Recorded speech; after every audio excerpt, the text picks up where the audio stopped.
So for those of you that don't know me, my name is Barry Cranford. I'm one of the organisers of the London CTOs, and I run a tech recruitment company called RecWorks. So at RecWorks, we've been on a mission for the last 12 years to find ways that recruitment could be a force for good in the tech industry beyond just getting people jobs. And that's specifically been around learning, community building, mentoring, career development, that kind of thing. So we do lots of stuff around bringing people together to try and make that happen. So we started organising the London CTOs about 10 years ago. We've organised hundreds and hundreds of events and roundtables and clinics and that kind of thing. Most recently, we've put together an aspiring CTOs group, but we also do a bunch of things around personal mentoring introductions as well. So it's all powered by revenue from recruitment. So we get paid essentially to find developers for our clients and then put a percentage of that money back into this kind of work. So anyway, on to today. So today is going to be in a roundtable format, so very informal. So if you have questions, then do jump in or anything to add. We've got a special guest today in Brett Putter. So for those of you who don't know Brett or his work, he's the founder and CEO of CultureGene, which is a culture development platform helping companies to transition effectively to remote work. So Brett's recently published a book called Culture Decks Decoded, Transform Your Culture into a Visible, Conscious and Tangible Asset, and is due to be publishing the Culture Driven Leader this year as well. So he's got a lot to say on this topic and very well placed to comment. So welcome to the roundtable, Brett. Thanks very much, Barry. Thanks for having me. It's good to be here from the London Zoo.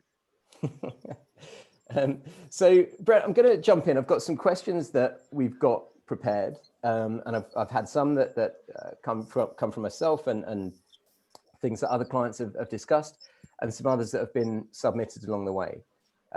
So the first question that I've got, which I think introduces this topic really, really nicely, came through, and it was, I'll read it out here.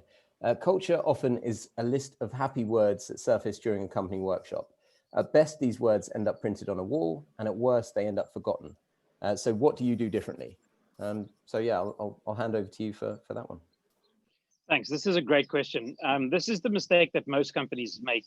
They tick the box of defining their values, plaster them up on the wall and put them on mouse mats and things, and then forget about them. And so what we do at CultureGene is we have a 3-stage process, and we take companies through a process of helping them define, embed, and manage their culture.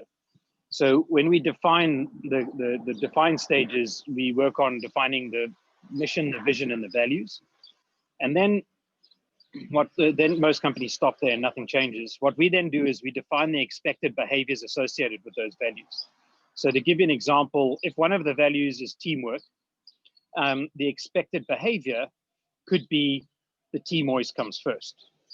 The reason why we go to this next level is the problem with most values is they're open to interpretation and they're vague. And as human beings, we interpret for our own good, not necessarily for the company's own good. So in the case of, teamwork, somebody may think, teamwork means a group of people working together for a common goal. But at my company, teamwork means the team always comes first. And the impact of that is everybody knows where they stand. Everybody understands what this value means. And what we do as a company is we define 3, 4, 5 expected behaviors per value. So you now have a very clear understanding and a lot less room for interpretation. And that's really the first step towards embedding.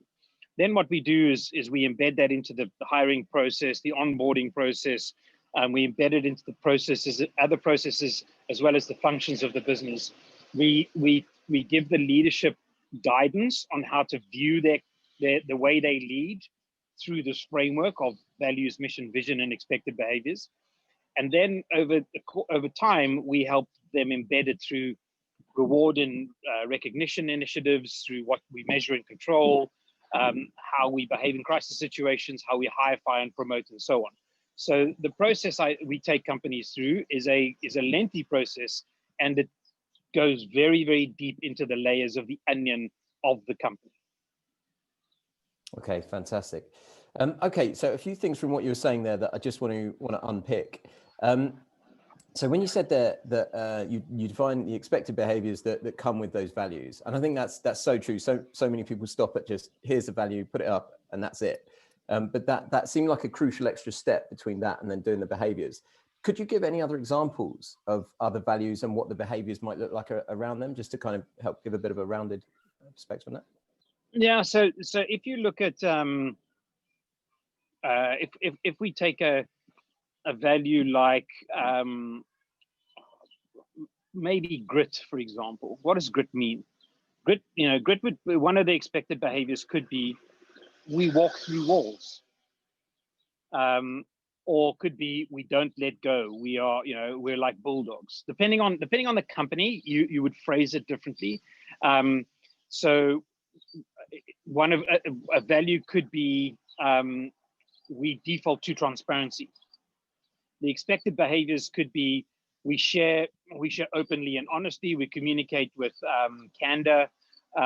We do not talk behind anybody's back, and so basically that word around transparency is defined around by the people in the company around what they expect. And the culture development process that we run, I used to typically do that in a workshop face to face, but I built some software around this. So we run the workshops now with fully distributed teams. But the software takes you through each step of this process. Right, understand. Okay. Okay, and that was some good examples: behavior, grit, and grit and transparency. Yeah. Okay. So you mentioned in the part where you said embed and manage that you give leadership guidance of how to lead around those values. So can you expand on that at all? Supposing let's take grit or transparency. How would you help coach an organization on how their leaders can lead around grit? So there are a bunch of things we do. What I do is I sit down with each executive and I ask them about the 6 fundamental embedding mechanisms of culture. There are only 6 ways to embed culture. It doesn't matter what else you do. If you're not aware and intentional about these 6 things, then your culture is going to drift. So these 6 things are how you reward and recognize, how you measure and control and pay attention, what you do with regards to L&D, how you hire, fire, and promote, where you invest and allocate resources, and how you behave in crisis situations. So essentially what I do with each leader is I sit down with them and I say, okay, what are you rewarding and recognizing, both formally and informally? What are you measuring and paying attention to, both formally and informally? And etc. So I go down those 6 embedding mechanisms, and I do it for each functional head. And each leader leads in a slightly different way. But what we will do is we will go, I take it back to the CEO and I say, okay, this is what's happening in your organization.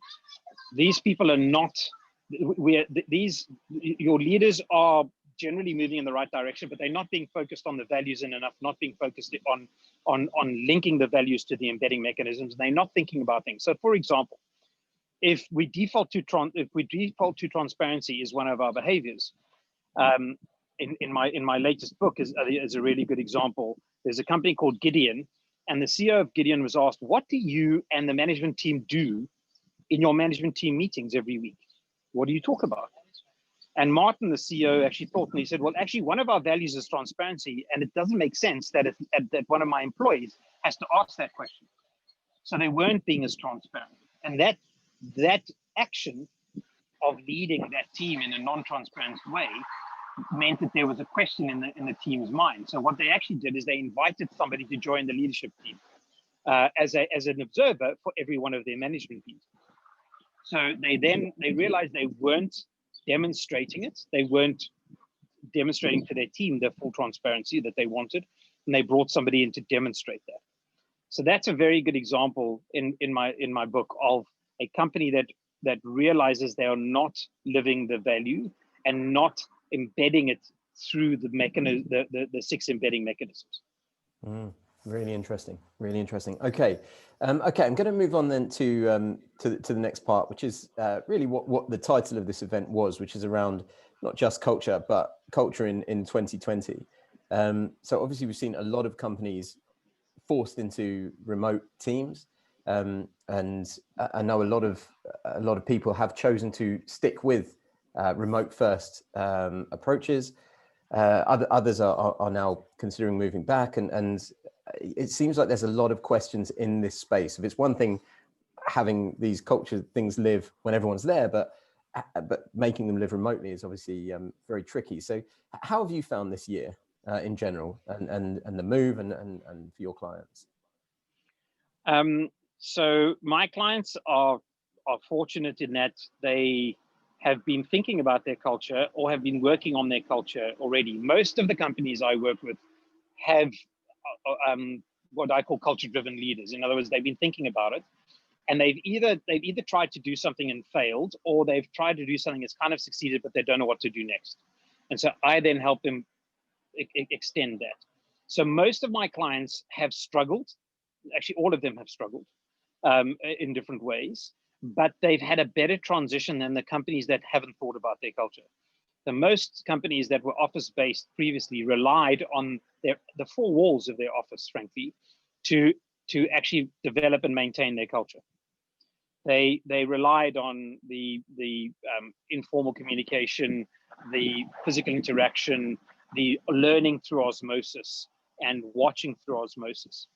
And they're not necessarily struggling as much. They don't realize necessarily how bad things are. And I'm not talking about survival. I'm just talking about if a company is doing quite well, their people are struggling way more than everybody realizes.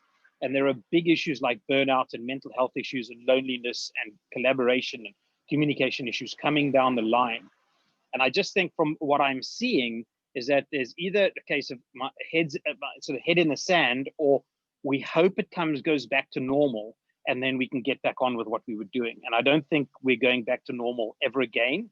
And I don't think we're going even hybrid work in a hurry.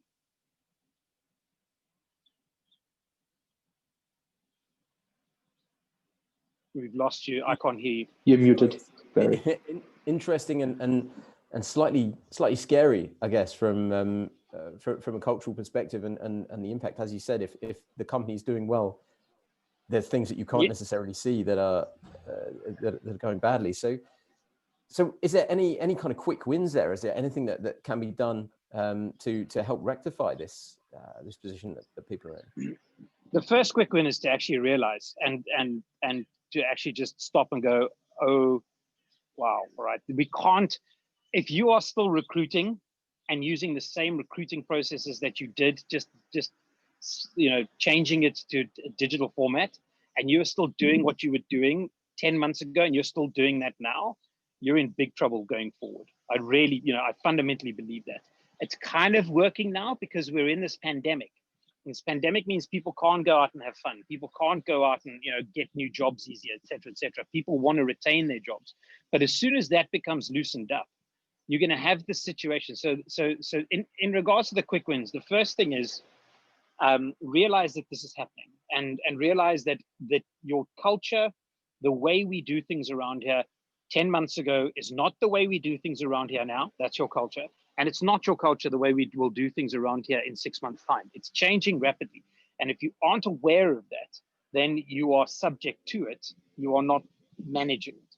So that's the first point. The second point is, I did some, when I started building my software just over a year ago, I realized that it was going to be ideal for distributed teams. So I studied GitLab, GitHub, TopTel, Hotjar, Buffer, Automatic, and a bunch of others, Zapier. And I realized that these remote companies do they have 9 best practices. They have 9 things they do very, very well. And I'll probably forget 1 or 2 of them, but I'll run through them quickly now. 1, they processize the business. They add much more process. They add much more structure. They work harder on communication. They work harder and they create more documentation. They work on social connection. They are much more deliberate about output and results rather than time. They are much more focused on being deliberate about their culture. And number eight, so I can't remember what number 9 is now, but number 8 is they work much harder on recruiting and onboarding. And so there are what I've seen is 9 best practices around these companies. And you've got to look at those 9 best practices and say, what are we doing okay and where are we really falling down? So I'll tell you what's happening with every single company, of every single person that's listening, maybe bar one, is that we try to do some social connection stuff. So we do drinks on Fridays, and then maybe we did yoga, and then maybe we did a lunch, lunch through Zoom, and people have, coffee chats. People have tried different things, but essentially what's happening is the engagement is doing this. People are being less and less and less involved in this. And the reason for that is because it's the company thinks it's somebody else's responsibility. They're thinking back to the times where they would go for a beer and get pissed in the pub on Friday, and they're going, but this isn't the same. This is math in comparison. But actually, it's everybody's responsibility to be social. And as a leadership team, you've got to push the responsibility down onto how are we going to build informal communication formally into the organization? How are we going to build social into the organization? But how are we going to make the team responsible for it? And if you look at companies like GitLab, they have 30 or 40 things. Okay, it's a big company of 1,300 people, but they have 30 or 40 initiatives that they are running all the time around social. And then there are sub teams that do different that do different sub initiatives. And just that's an example where your what's happening is, if you were previously office-based, that culture is degrading now because people are forgetting what it feels like. They stressed with this anxiety, they stressed with the stress. They've got people that they've heard about, friends of people who've got sick with COVID. And you now don't have the control that you had in an office environment. So the culture is degrading. And if you don't work on the social connection, that's part of the glue that keeps everybody together. So I think there are, documentation is one area. For example, if you were not good at documentation, you're not miraculously going to be good at documentation now. But if you don't have documentation, how do people get onboarded? How do people learn about your culture? How does somebody new to sales learn about the sales processes, which are not documented, and learn about the engineering processes, or learn about the marketing processes, which are not documented? So there is just a ton of stuff here. It is frightening, actually. I don't know if you can see my mind blowing at the moment, but it's so interesting, and so just ringing bells all over the place. Okay, so this social thing, I want to zero in on this social thing, because that I thought was amazing. So you changed that from, rather than it being the manager's, essentially, if I understood this correctly, rather than it being the manager's responsibility to kind of organize, hey, Friday night drinks or something like that, or having a meal over Zoom or whatever. It's now everybody's responsibility to become social. You're really trying to drive that down to making that responsibility everyone else's, but the manager's facilitating that. Is that correct? Did I read that right?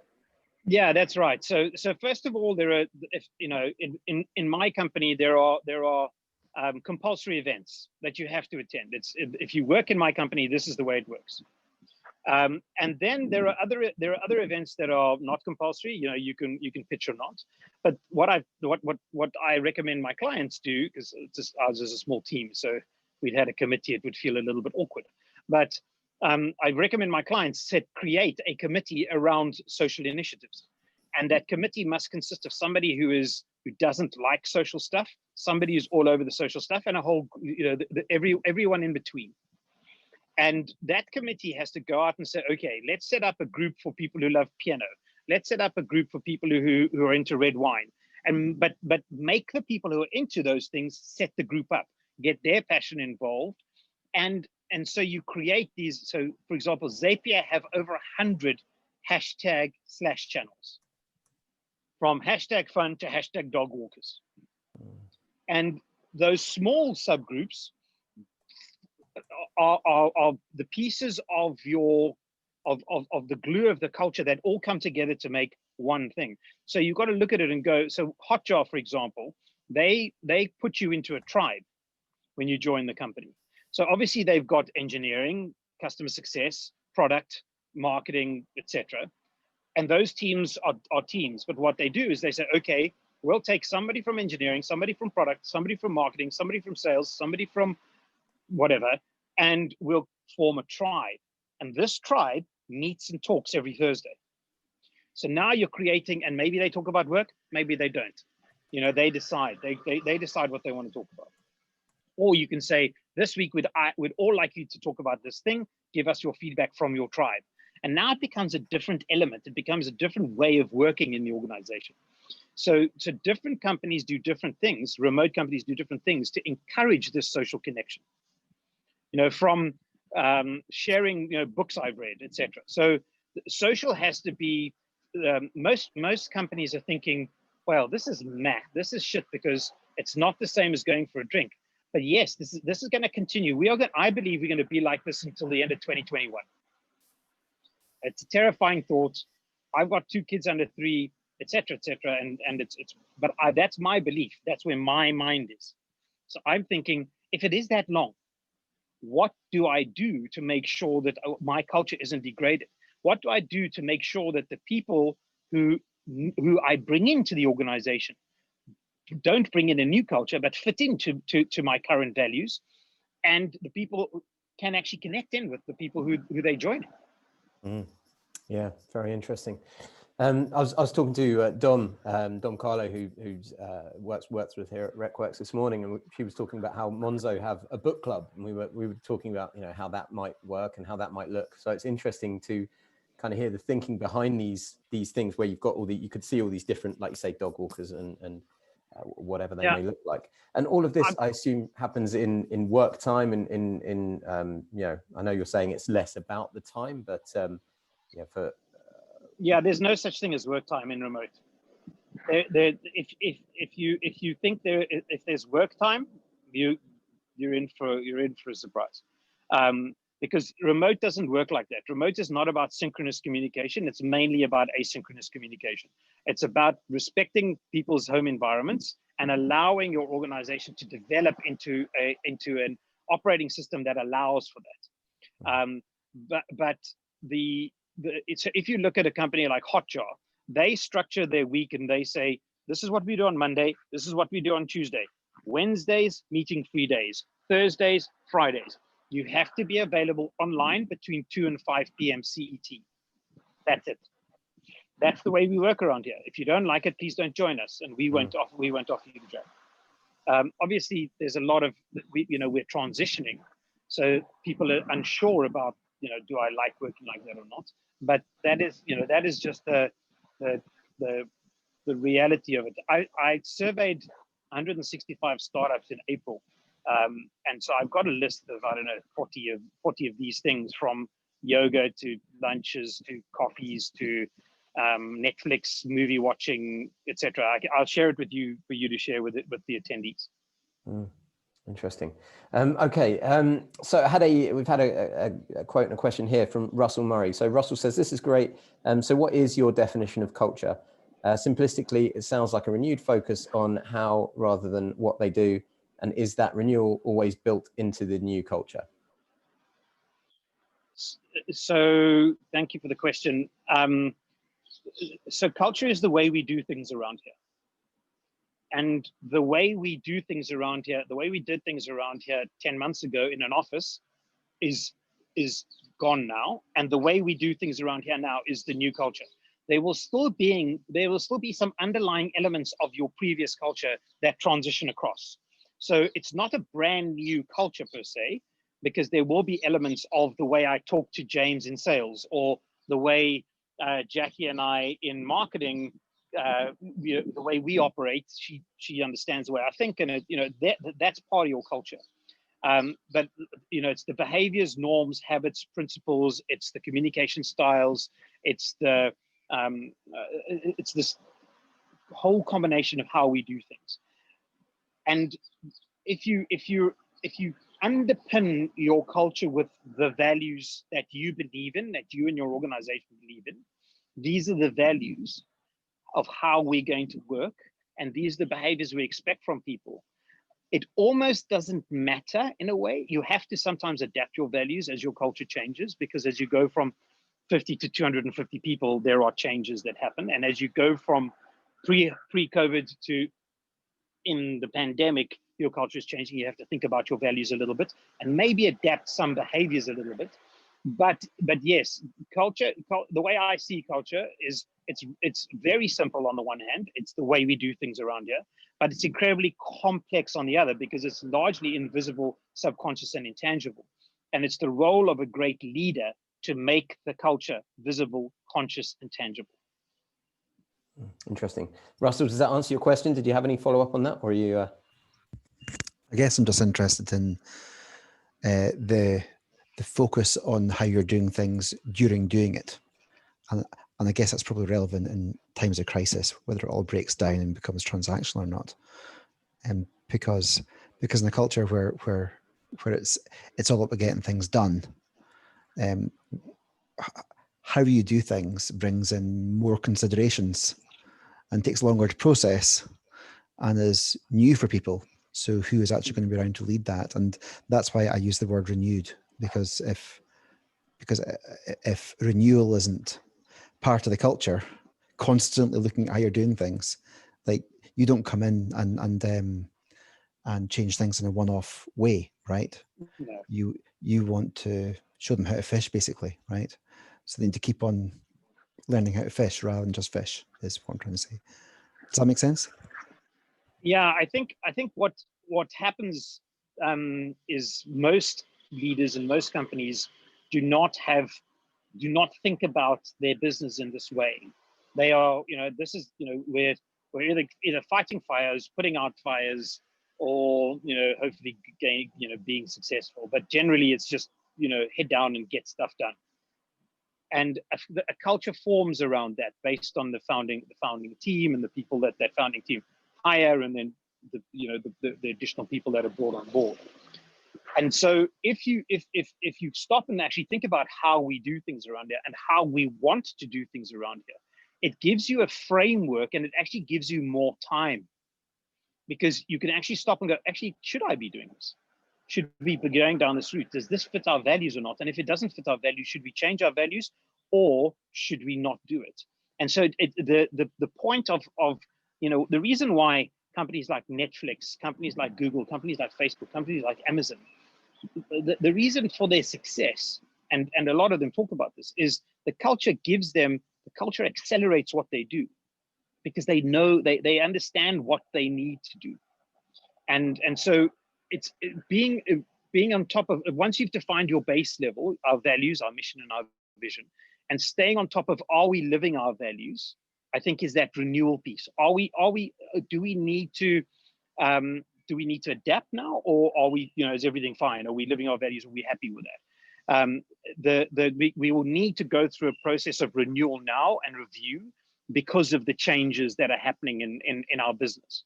But once we decide we're going to go hybrid or we're going to go remote, then we define that culture, we define what we want, and we define how we expect our people to work, and then we stay on top of it. Is that clear, or is that open more questions? No, that's all good. Thank you. Thanks. I find it really weird though, right? So in a way, writing down social norms and values and like how you want to behave, etc., and have like, it is like a little bit unnatural, and sometimes feels like even a little bit fake. Like, how are the values that I created? How do we really live them? And how is it not just something that is on the wall? In a way, like, what are higher level goals that you want to accomplish, right? So for example, doing good for the society, like doing good for the team, and doing good for the company, and like reducing the amount of like self-interest that you have there. And then, but codifying that in a way so that somebody who's onboarding really understands, oh, okay, this is how things work around here. And although it feels like super weird to write things down, it actually creates a lot of clarity for people to say like, oh, this is my expected behavior, which really adds to like security and feeling like, yeah, I actually now know what the contract here is and what the norms are, right? Yeah, this is exactly right. So previously we didn't have to do that, because people walked into the office, got a sense of the office, met a bunch of people, got a sense of them. Those people either deliberately explicitly or implicitly communicated what the culture was going to be like. You joined the company and then you realized, oh my God, this is a disaster, or oh wow, this is cool. And then you carried on. And in most cases, the leadership were not that deliberate about it because they didn't know how to be. It's not because leaders don't develop their culture because they don't want to, it's because they don't know how to. And so now that the office has been taken away from us, we don't have the proximity, we don't have the informal communication, we don't have the social connection, we don't have the camaraderie, we don't have the doing brainstorming, and we don't have the bumping into somebody in the lift. We don't have reward and recognition is harder. We don't have as much availability, etc., etc. There are 13 factors that we've lost having transitioned from office-based to remote-based. But now that we're remote-based, we don't have to. We have to document it, because how else do we know? How else do new people know if we don't document this? So you're exactly right. It feels awkward, and if you allow the senior leadership team, just the senior leadership team, to define the values, then it is false. Then it's frankly bullshit, because it's aspirational and it's all nonsense. The process I run excludes the leadership team from the definition process and includes the leadership team in terms of, is that right or not? Should we tweak that? But this is what your team is saying. It doesn't matter what you think. This is what your team is saying about your culture. And if we need to change it, we can do that. But this is the reality of where we are. There are like two questions in the chat. Like, one is writing things down makes it less authentic, or like what I mean by that, for example, one of my company cultures, I'm the co-founder of Zencargo, is we're trusted. So like, what does it mean, right? So like, it alone will not tell you anything. So and then it becomes, but what is it that I actually expect? We have a formula for like trust, which is credibility times reliability times intimacy divided by self-interest. And then everybody's like, aha, like there's a formula for that. So now actually, what is the expected behavior to the second question when it comes to being credible? And I mean, when I'm credible, it means I know my stuff. I'm a master at my work, and I'm actually investing in that, right? For example, so you dedicate time for training for that. You are like not saying things that you actually don't know shit about, right? And then so this is sort of like, you are a credible source for, and you're like data driven, for example, or reliability. You're on time for meetings is an expectation then for that. Or when you say like you deliver something by then, like you do it, or you give early on feedback that you won't be able to deliver that, instead of like in hindsight apologizing for that, right? And being proactive. So like you can derive a lot of like different expectations based on that, right? I like your formula, Jan. That's a good point. Man. I'd like you to email that to me. That I really like that. I've spoken to a lot of companies, and I've never come across a formula in a value definition. So, tick. Yeah. Sebastian, did you want to share as well on your comment there? Sure. I heard several times the expression expected behavior, as in, okay, this is our culture now. It's defined. Perhaps it's even written on the wall. And now I heard the expression expected behavior, as in, okay, now this is the behavior we expect from you. And while I understand why it's true or how it's true, I also start to think that sort of there is a dissonance between that behavior and the current behavior of people. There is effectively, we've acknowledged that there is a gap between what people do, say, behave, and the one we want, the one we wrote down. So I'm thinking the moment we start to talk about expected behavior, we've successfully failed at representing what the culture is, and we've actually started to move towards like aspirational stuff, like happy words on the wall. What do you think? So it's a good question, and you're right. The process that I take companies through requires you to define your current values and your aspirational values. And The current values process I use has about 40 of the 108 values you can choose from, has about 40 that are negative. So silo mentality, bottleneck thinking, etc., etc. And so what we need to do is understand, and the next step of the process is to define the impediments to the aspiration. So you've got current values, you've got aspirational values, and in between there are impediments to that. And there are drivers in your organization that result in people behaving the way they shouldn't. And if you understand what the drivers in the organization are that become the impediments to you fulfilling that aspirational behavior, then you can overcome them. So when we launch a new set of values and behaviors, you always have values and behaviors that are aspirational, because you always want to stretch. You don't want to stretch too far, and you don't want to be too unrealistic. But what we do as part of this is we ask the organization to tell us, is this something you do? Is this something you don't do? We start with the leadership team.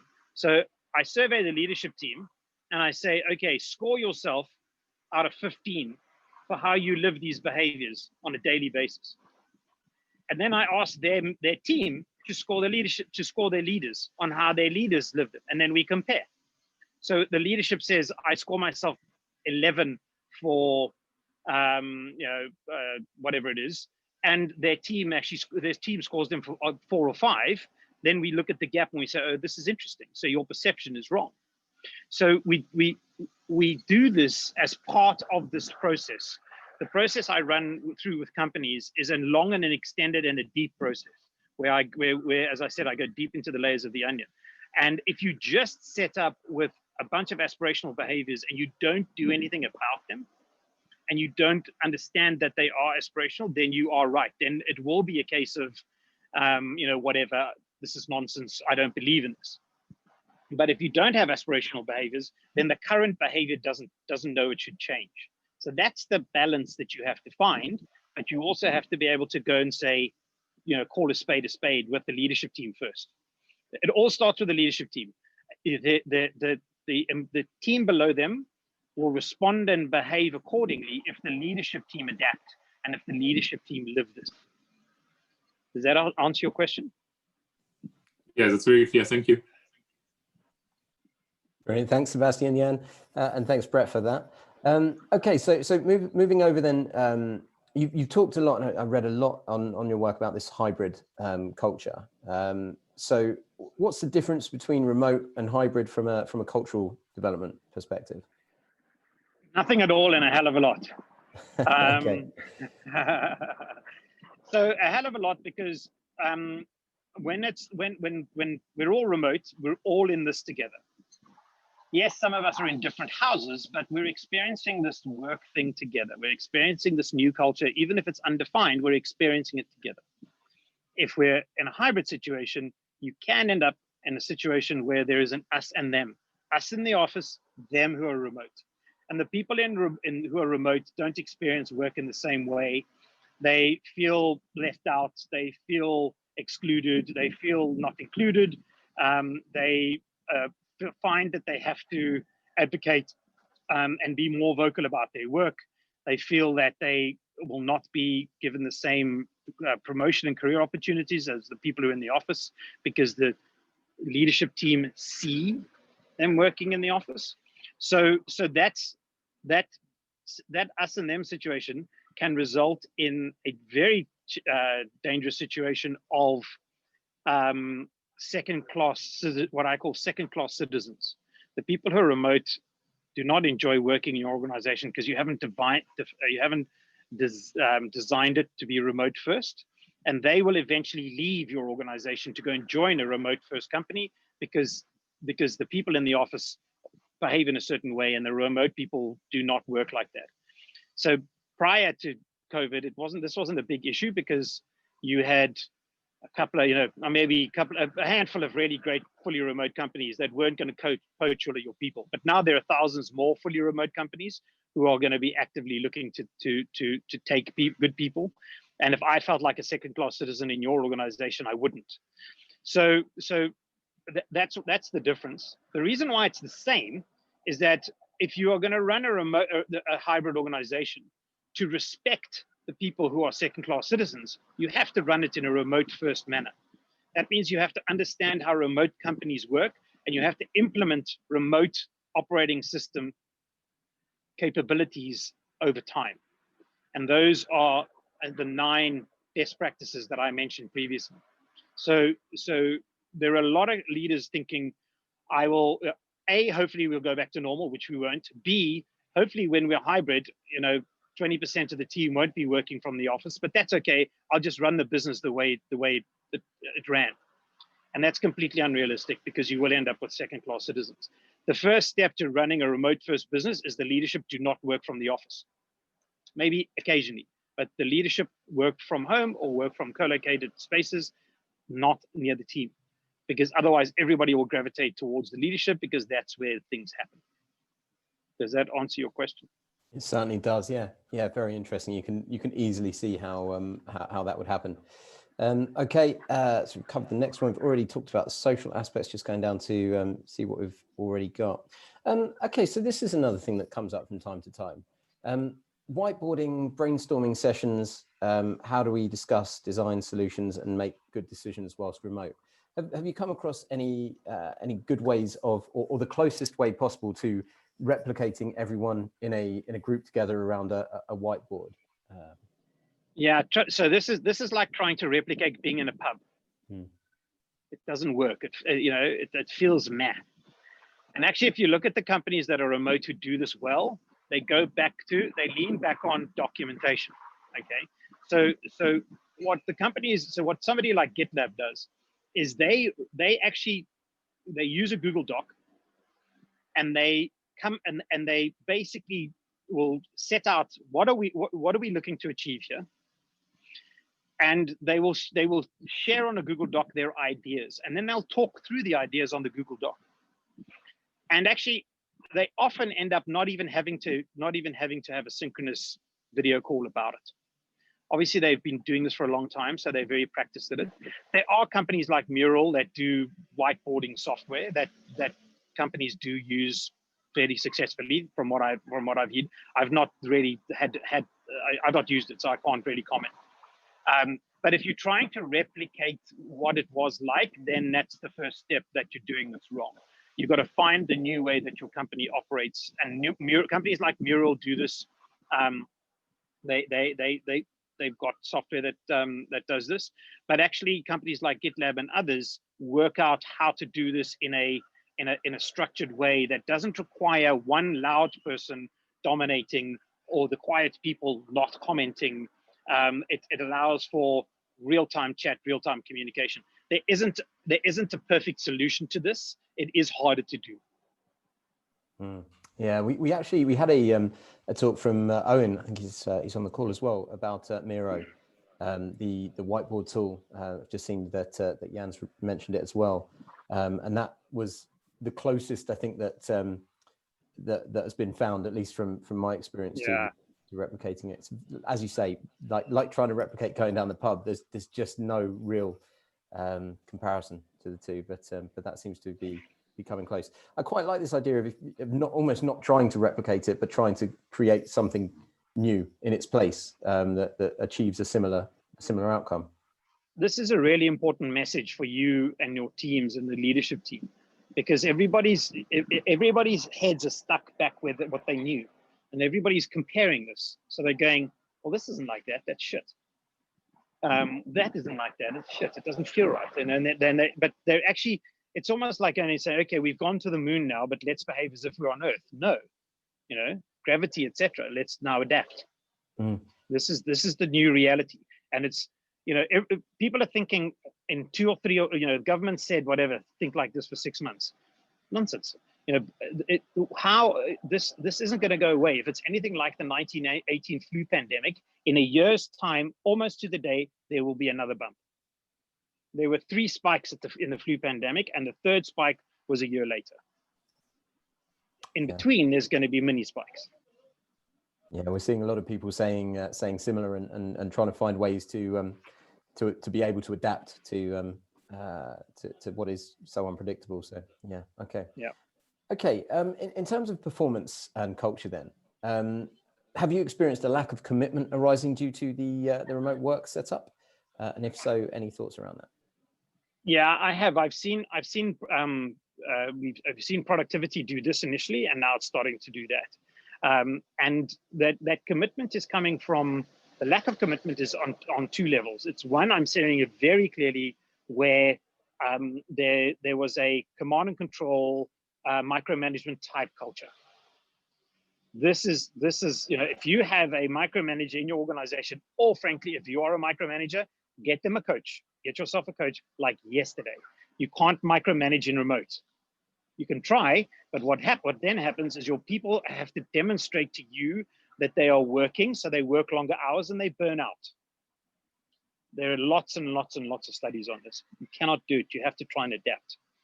And adapting means being better about being much clearer about what your expectations are and when you want them delivered, and then trusting your people to go and do it. The second thing I'm seeing lack of commitment on is young people. The younger people who have less experience really relied on osmosis. You know, you join a company for the first time, and it's your first or second job out of uni, and you're literally a sponge sucking up everything you need to know. And now this is really causing, you know, people it's really a negative impact. And even remote companies even struggle with this, but the really good remote companies build what I call a single player onboarding and training capability. There's obviously a mentor, there's obviously a buddy, there's obviously a manager, but there is if you are going to hire a lot of young people, because that's what your business requires, you have to build a single player, deep training capability into the organization. And that's what I've seen with the good remote companies. The other thing that I mentioned earlier is the companies that didn't do any work on their culture pre-COVID, I'm now starting to see that commitment and that engagements fall off now, because the old culture is degrading, and people are losing that sense of what the glue was that was holding them together. Really interesting. Do you do anything with young people, with university students or anything like that at the moment, or are you aware of any kind of anything trying to educate people in that space, just out of interest? No, it's more about the companies that hire a lot of young people have to really double down and invest heavily in building the right training capabilities. There's a Andy Grove in High Output Management talks about I think he actually termed the phrase task relevant maturity. And so task relevant maturity is based on how structured or how unstructured your business is. And if your business is structured, then people with low task relevant maturity, in other words, they don't know how to do the task, will do well or can survive.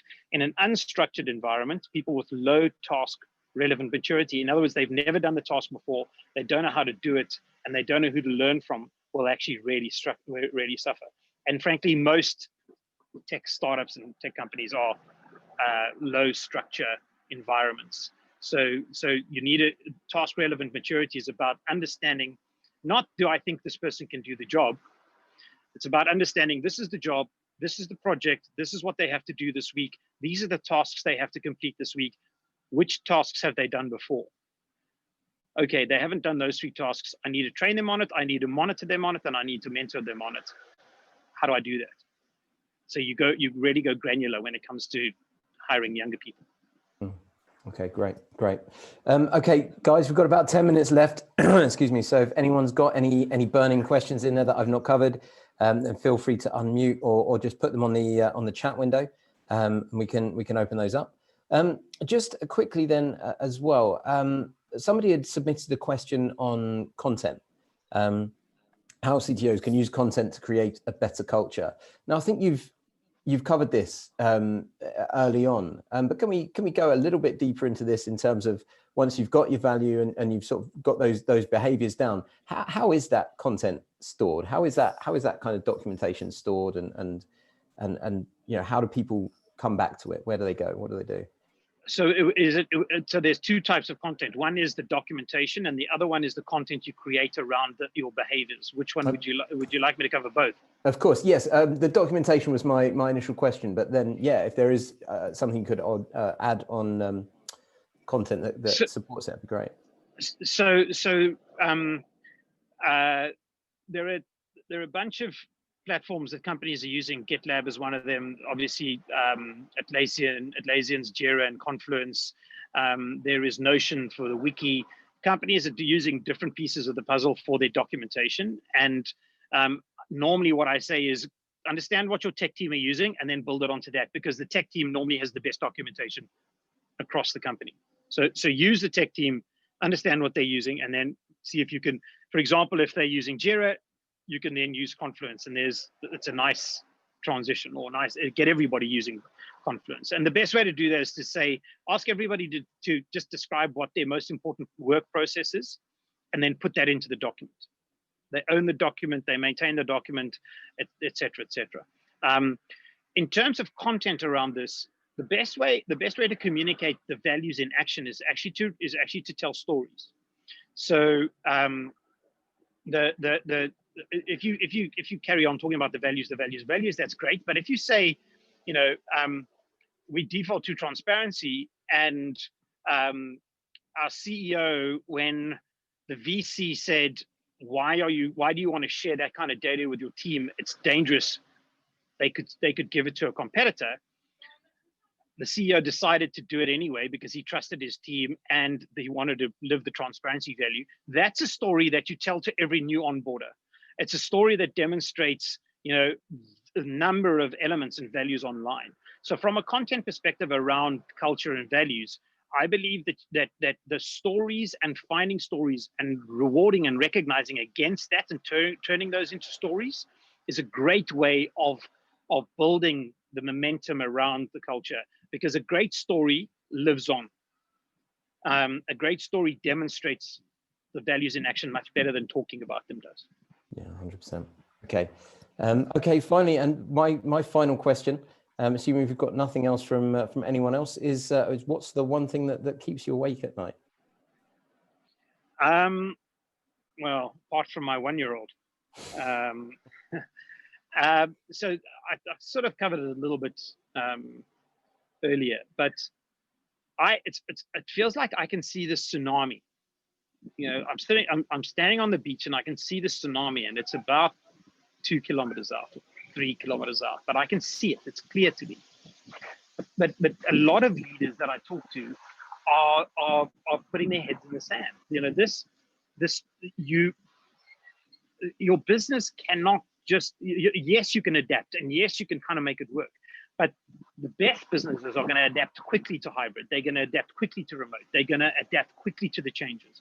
They're going to use it to their advantage. I'm already seeing companies starting to sell themselves as, remote first. This is how we've already designed it. This is what we're doing for you to be remote. I'm seeing that in terms of the communication to candidates. I'm seeing it in terms of the communication out to the market. So the companies that are even if they're not really doing it fully right yet, they're putting their stake in the ground and saying, this is what we're going to do, and we're going to build this properly. And understanding what remote companies do and how remote work companies work is so critical to getting the future of every single business right. It is, this is like the world has changed. We're on the moon now. We have to learn to jump in our spacesuits. Brilliant. Okay. Brett, thank you very much. I really appreciate that. I really appreciate you taking the time to do it, even with the challenges with your car. So thank you so much for all that advice. Really can't appreciate that enough. So yeah, thank you guys. Thank you everyone else as well for tuning in. Thanks for being here. And yeah, Brett, is there just as a final point, is there any way that people can follow up with you? What should they do now if they're keen to find out more about yourself and your business and engage with the service? Yeah, I'm happy to chat to people if they have additional questions that come up afterwards. My email is brett@culturegene.ai. I actually, the book you mentioned, I actually published a book called Own Your Culture. It's on Amazon now. I published it on the 30th of September. It's a I interviewed over 50 CEOs of high growth companies, and it's a tactical book on how to build your culture. It's not a strategic book like this is how Nordstrom or Amazon or Zappos did it 10 years later. It's literally, this is how startups and high growth companies, what they do on a day-to-day basis, how they iterate and drive initiatives. So if people want to contact me, if you want to really understand, I believe this is the first book that really gives you a proper blueprint and roadmap of how to build your culture, from defining, embedding, and managing.